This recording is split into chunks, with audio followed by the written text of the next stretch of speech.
and followed the dog out onto the porch. The screen door slapped shut behind them. Binti hesitated at the top of the steps and whined. Liz picked the dog up and carried her down. Binti arched her neck and slurped Liz's nose, then stutter-stepped to the curb and lowered her behind, her back legs trembling. Liz approached Miss Richards's car. She ran a finger along the fender, leaving a white streak in a coating that was the color of the toadstools that grew in the yard, where an oak had been blown over by Hurricane Charlie.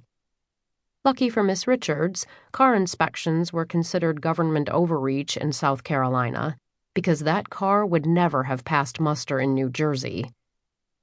The license plate said it all. POJNK. Was it a vanity plate, or just serendipitous irony? Liz circled the car. There was a sticker on the back window. She lowered her glasses so she could see what it said. University of South Carolina. A student? Or maybe an employee. Liz sat on one of the wide porch steps. She gazed back at the house she'd moved back into when she'd split with Brad. Vanessa had just turned 4. Since then, Liz had grown more tolerant of her mother's quirks and limitations, her perfect hair and calibrated judgments. Miss Sorrel had never been a particularly warm or physically affectionate mother to Liz, but she'd made up for that with the care and attention she'd lavished on Vanessa. Vanessa had been desperately upset, bewildered at having to leave their nice split-level suburban home in New Jersey, and her friends.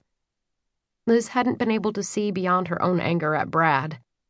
Child support dried up barely a year after the divorce, so Liz had had no choice but to come home. Tail between her legs, she'd crawled back to Bon Secours. She'd told herself it was temporary.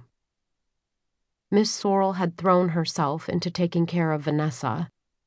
Maybe it was because having Vanessa and Liz there helped her feel less alone after Woody's death. Or maybe it was Miss Sorrel's second chance.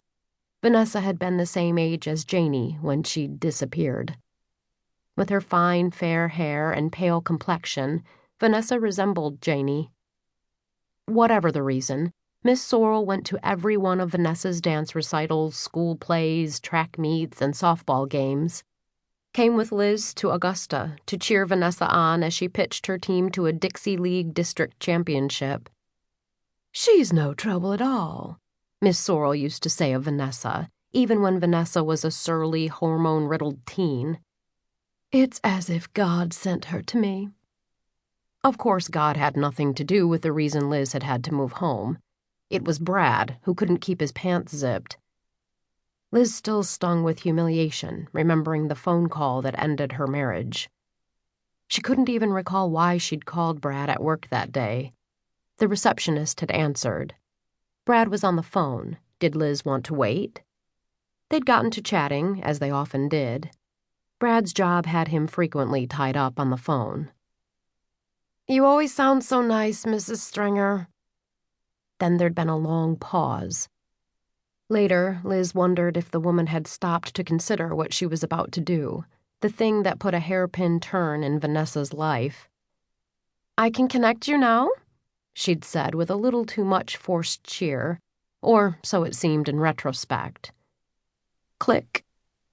Then, that sounds interesting. A woman's soft, warm voice. "We'll have to try it that way." Liz had felt herself flush, and she almost hung up, thinking there'd been a mistake. But the chuckling she heard in response was oh so familiar. Then the voice she knew by heart said, "Think about it. Maybe sometime this weekend. I'll call you if I can escape." "I miss you." "I miss you too, honey buns." Honey buns? Liz had stared open-mouthed at the receiver. Honey Buns was Brad's pet name for Liz. Later, she laughed about it. She'd always known the guy hadn't an original thought in his pea brain.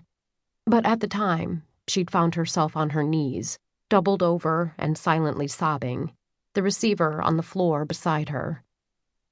Weeks later, she was in the kitchen of the house she and Brad had already put on the market.